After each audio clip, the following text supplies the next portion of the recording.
White man's burden is a phrase used to justify European colonization in the 19th and early 20th centuries. The phrase implies that it was the duty of the Europeans, or the whites, to give non-white countries the gift of civilization, to convert and to educate them towards Western culture.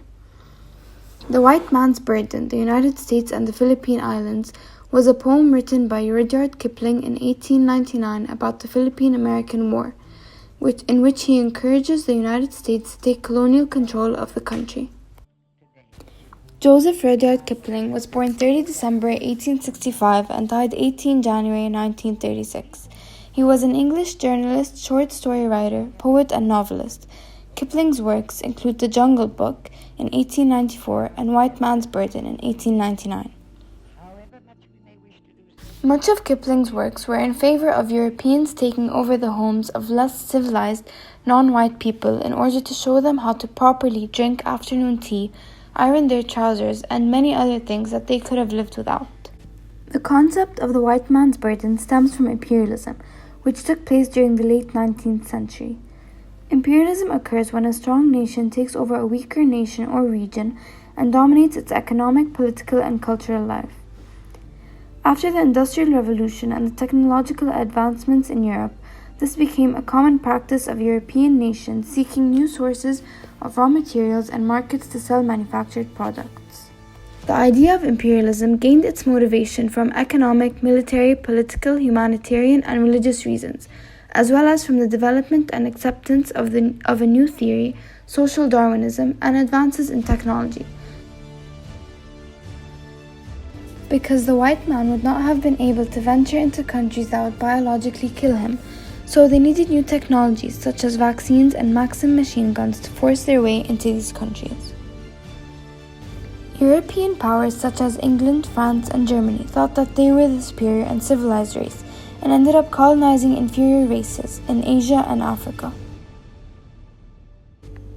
The white man believed that they had a moral obligation to rule the non-white people and convinced them that the only way for them to progress is through colonization, making them believe that they were incapable of self-governing.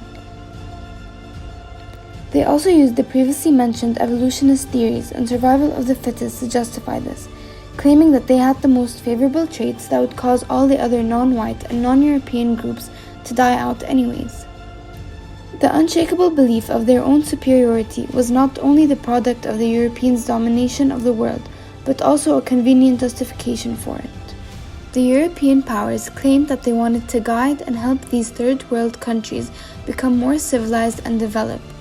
However, European countries became more democratic at home and authoritarian in colonized states.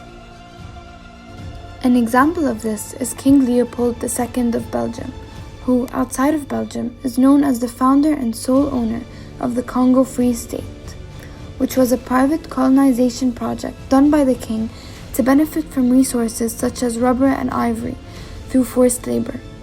His rule of the Congo began in 1876 and was done through his private army, the Force Publique, and it was a brutal one.